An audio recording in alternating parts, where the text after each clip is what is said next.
Gulf દેશના યુદ્ધની સ્થિતિ વચ્ચે સૌથી મોટા સમાચાર સામે આવી રહ્યા છે। 25 ફેબ્રુઆરીએ વેપાર અર્થે મીટિંગમાં ગયેલા 3 વેપારીઓ દુબઈની અંદર ફસાયેલા છે। દુબઈની અંદર ઘણા ખરા ભારતીયો જે પોતાના વેપાર ધંધા અર્થે અથવા એ હજ પડવા ગયેલા લોકો ફસાયેલા છે। ગઈકાલે જે પરિસ્થિતિ બની એના પછી અમે ખૂબ ચિંતિત છીએ। તે માટે અમે ભારત સરકારને વિનંતી કરીએ છીએ અમને ભારત પરત લાવવા માટે મદદ કરવામાં આવે। અમે ભારતીય દૂતાવાસનો પણ સંપર્ક કર્યો છે। અમને ખૂબ જ ચિંતા થઈ રહી છે। અમારા પરિવારજનો ઇન્ડિયામાં પણ ચિંતિત છે। અમને ભારત પરત લઈ જવામાં આવે એવી અમારી વિનંતી છે।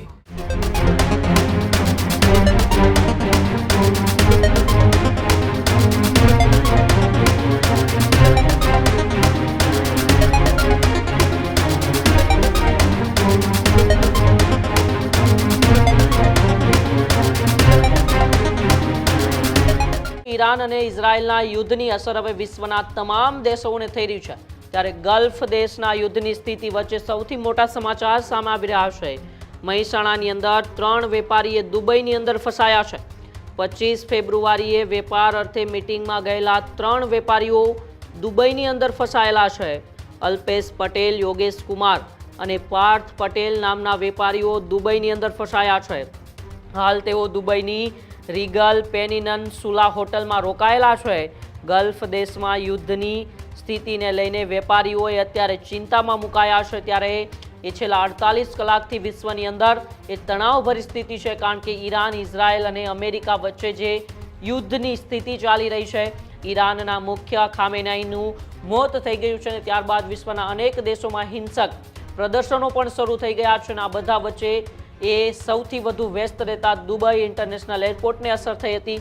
દુબઈની અંદર ઘણા ખરા ભારતીયો જે પોતાના વેપાર ધંધા અર્થે અથવા એ હજ પડવા ગયેલા લોકો ફસાયેલા છે। ત્યારે ફરી એક વખતે મહેસાણાના 3 વેપારીઓ પણ દુબઈની અંદર ફસાયા છે એવા સમાચાર અત્યારે સામે આવી રહ્યા છે।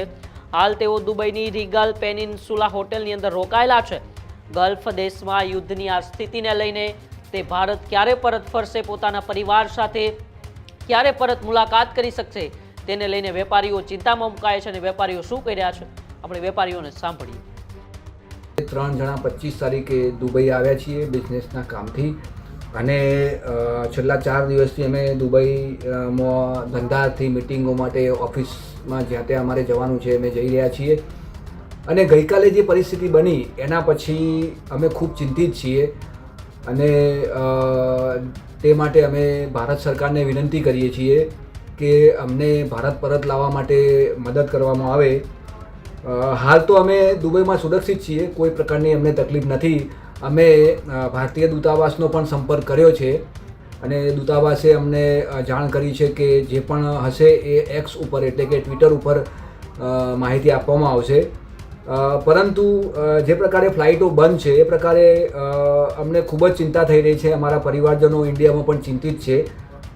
માટે અમે ભારત સરકારને વિનંતી કરીએ છીએ કે તાત્કાલિક અમને ભારત લાવવા માટેની મદદ કરવામાં આવે, જેથી કરીને અમે ભારત પરત ફરી શકીએ। વધુમાં અમે જણાવવા માગીએ છીએ કે જે પ્રકારે અમે ભારતીય ન્યૂઝમાં સાંભળી રહ્યા છીએ એટલી ગંભીર પરિસ્થિતિ તો નથી જ, છતાં પણ આવનારા દિવસમાં એવી પરિસ્થિતિ બને અને અમે મુશ્કેલીમાં મુકાઈ જઈએ એના પહેલાં અમે ભારત સરકારને વિનંતી કરીએ છીએ કે અમને તાત્કાલિક ભારત લાવવા માટે વ્યવસ્થા કરવામાં આવે અને અમને ભારત પરત લઈ જવામાં આવે એવી અમારી વિનંતી છે। જય ભારત, જય હિન્દ।